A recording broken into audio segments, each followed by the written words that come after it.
Sinadoni. Oh, and Cunningham is down. My goodness. This is the play that just occurred. Looks like she tries to slide over right there, and Hartley just kind of falls and makes collision with that lower leg. You see her immediately grab it. And she went down hard and was... So Bria Hartley is driving in. Sophie Cunningham, or Kelsey Mitchell comes down. Sophie Cunningham overhelps, and Bria Hartley just kind of plows through her leg by the looks of things. So I need to see where she plows through.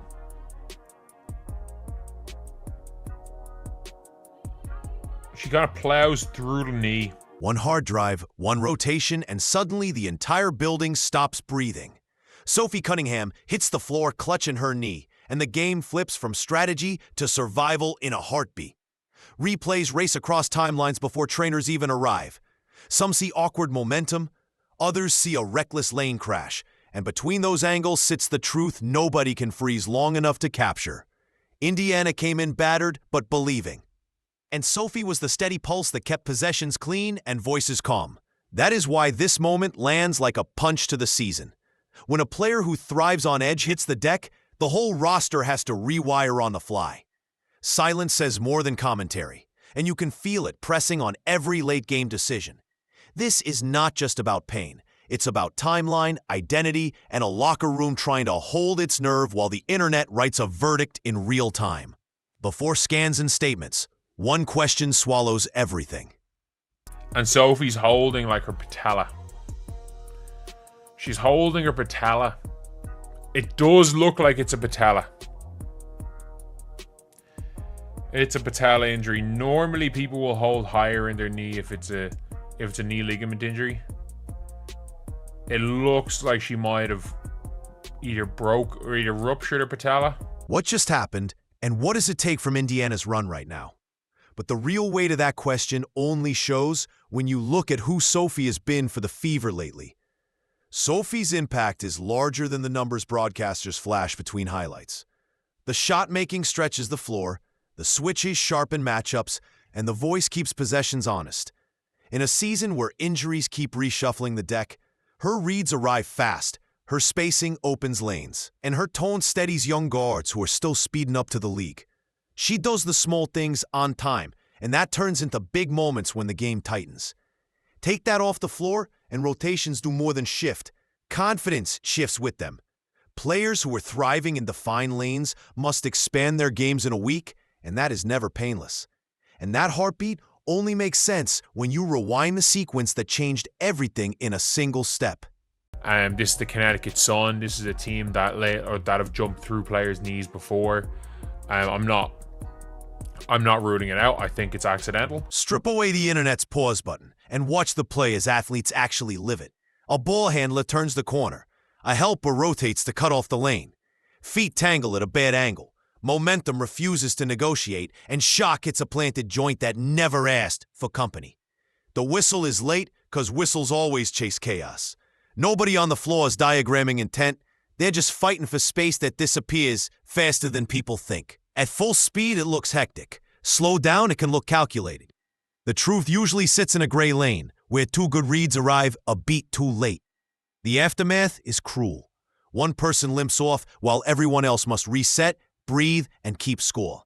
That is the part audiences forget. Seasons tilt on half steps as much as on schemes. It's why certainty feels like oxygen after the fact. And where certainty is scarce, emotions rush in to fill the silence with heat and blame. Family does not speak in rulebook footnotes. It speaks in loyalty and pain. When Sophie's people sounded off, they tapped a nerve that was already raw around the league. Fans who believe the whistle is inconsistent felt vindicated. Others called it a crowded paint accident that happens in fast traffic. This is how modern narratives explode: a clip, a quote, and a room full of strong opinions. The league sits in the middle, juggling player safety, fairness optics, and crews trying to see through bodies at real speed. Stakes amplify everything because Indiana has drawn eyes all season, and eyes demand answers when something goes wrong. The anger is not only about one fall. It's about what people think the league values and whether that value shows up when a veteran leader lands wrong. That debate gets loud enough to force explanations, and those explanations get filtered through the story Sophie has been telling all year with her play and her voice. Sophie has picked up 2 injuries this regular season. Both have been against the Connecticut Sun. Both have been against this team. So this team has blown out Sophie Cunningham's ankle and blown out her knee. Sophie does not soften edges when she talks about the game's tone or the whistle's rhythm. Sometimes that candor costs fines. Always it earns attention. So when she's the one who goes down, the narrative bends through the history of what she said. To supporters, she's a straight shooter who backs teammates and embraces hard games. To critics, she stirs the pot and invites storms. The reality is simpler and more interesting. Players who refuse to disappear shape how we watch.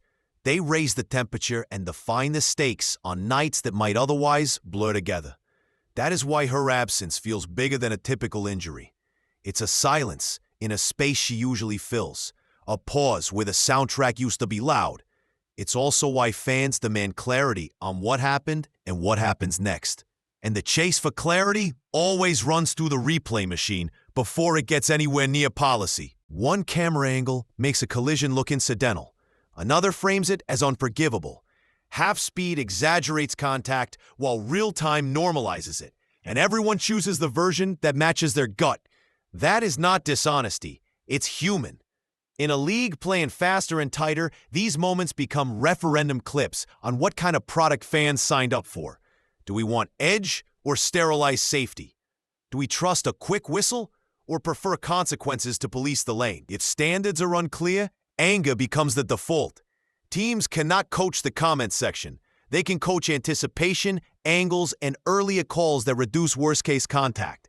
It will not erase the gray, but it can shrink it to something survivable. And the gray shrinks further when you add the other player's name and reputation to the picture. If you're Caitlin Clark, don't come back. If you're Caitlin Clark, do not come back this season. I don't need anything too crazy. Bria Hartley did not wake up to be a headline. Pros rarely do. She attacked a seam, lost balance in the traffic, and 2 careers met for a second that now feels permanent. Could a different gather or a different help angle have avoided it? Maybe. Was there obvious malice that any crew would flag on sight? That is a higher bar than most threads allow. Officials call what they see. The league reviews what officials could not. Until that process finishes, motive talk is more heat than light. Inside the locker room, the metric is simpler. Did we protect our teammate, keep our composure, and control the next 5 minutes? Those answers decide wins. And winning without Sophie requires solutions that start on the whiteboard before they ever reach a microphone. Remove a vocal spacer, and the geometry changes. Corners feel shorter, closeouts feel longer, and drives see one more body than before. Indiana will reassign usage, lean into 2-guard actions that simplify reads, and trust wings to absorb more creation late in clocks. Defensively, early tags and louder calls must replace last-second lunges that create the very contact everyone hates. Coaching triage is real. Shorten the play menu, lean on pairings with shared instincts, and steal rest with sharp stints. Psychology is just as real. Belief takes a hit when your tone setter sits.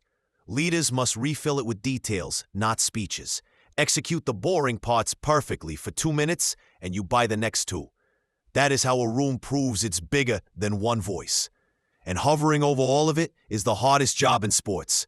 Blowing a whistle in real time with 10 bodies in the lane. That the biggest team in the league, the entire team is basically injured. Every game there's a new injury with this team.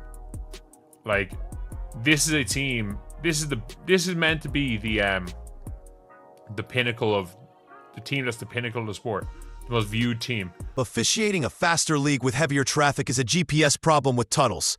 Sightlines vanish, players sell contact, and the ball outruns a human head swivel. Consistency is the standard, and speed is the first thing that breaks it. There are levers to pull. Clearer language on lower body contact. Quicker review triggers when a planted leg gets hit. Transparent postgame notes that explain gray calls without burying crews. None of that ends anger. But it moves the debate from who to what. Rules can be tuned, cultures can be shaped, and collisions can be reduced without sanding off the entire edge that makes games compelling.